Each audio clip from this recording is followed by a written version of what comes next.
Hello guys, good morning. Again நான் உங்கள் Mohammed. Welcome to AMM trading FFA. நம்ம channel telecast ஆகிற எல்லா வீடியோவும் பார்த்து லைக் பண்ணுற அனைத்து நல்ல உள்ளவங்களுக்கும் நன்றி. அதே மாதிரி கமெண்ட் போட்ட அனைத்து சொந்தங்களுக்கும் நன்றி. நாளைக்கு சென்செக்ஸோட எக்ஸ்பிரி இல்லையா? ஸோ நம்ம எப்பவும் போல் குளோபலில் ஒரு ரவுண்ட் அடிச்சுட்டு அதுக்கப்புறம் சென்செக்ஸை பார்த்துட்டு அப்புறமா வந்து நம்ம நிஃப்டிக்கு போவோம். ஏன்னா நிஃப்டிக்கு வந்து இன்னொரு 3 நாள் பாக்கி இருக்குது எக்ஸ்பைரிக்கு. ஸோ ப்ரியாரிட்டி வைஸ் பார்க்கும்போது சென்செக்ஸ் ஃபஸ்ட்டு ப்ரியாரிட்டி கொடுத்துட்டு அப்புறமா நிஃப்டிக்கு போகலாம். ஸோ அந்த வகையில் ஃபஸ்ட்டு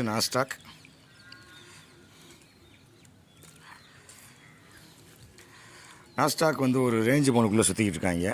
ஆக்சுவலாக இன்றைக்கி நேற்று நைட்டு ஏதோ ஒரு ஜிடிபி இஷ்யூனால் குளோபலில் எஸ்பெஷலி யூஎஸில் வந்து ஒரு 200 பாயிண்ட் தான். இதே ஒரு நிகழ்ச்சி வந்து முன்னாடி நடந்துச்சான் ஆகஸ்ட்டு 2023 நினைக்கிறேன். ஆமாம், அப்போ இதே மாதிரி வந்து ஒரு எக்ஸ்பெக்டேஷன் ஜிடிபி குரோத்தில் வந்து மைனஸ் காட்டினாங்கன்னா, ஸோ அதனால் அதோட விளைவாக வந்து கிட்டத்தட்ட ஒரு 6% வந்து டவுன் ஆச்சு. அதாவது எது சென்செக்ஸும் சென்செக்ஸுங்கிறேன், Dow Jones with Nasdaq, S&P 500 எல்லாமே வந்து ஒரு 6% வந்து டவுனில் ஆயிடுச்சா. இது எப்போ அப்படின்னா 2020 சம்திங் அந்த ரேஞ்சு நினைக்கிறேன். அதுக்கப்புறம் 2010 சம்திங் அந்த ரேஞ்சு.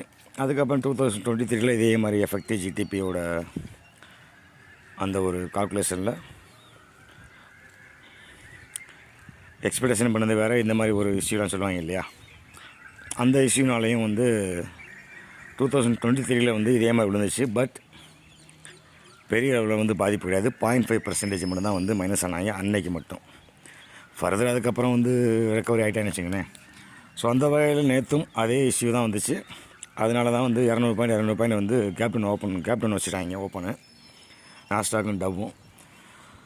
ஸோ அது ஒரி பண்ண வேண்டிய அவசியம் இல்லை. ஈவன் அவங்க கேப்டன் வச்சாலுமே வந்து ட்ரெண்டுக்குள்ளே தான் நிற்கிறாங்க. ஸோ அது எப்படி இருக்காங்கன்னு பார்த்துடலாம். ஸோ அஸ் யூஸ்வல் நாஸ்டாக்கை பொறுத்தளவுக்கு ஒரு பெரிய சேனல் ஒன்று போட்டிருந்தேன் இல்லையா, அப் அண்ட் டவுனில், அதுக்குள்ளே ஒரு சின்ன பேட்டர்ன் அப்படி ஒன்று ஃபார்ம் ஆகிட்டுருக்கு.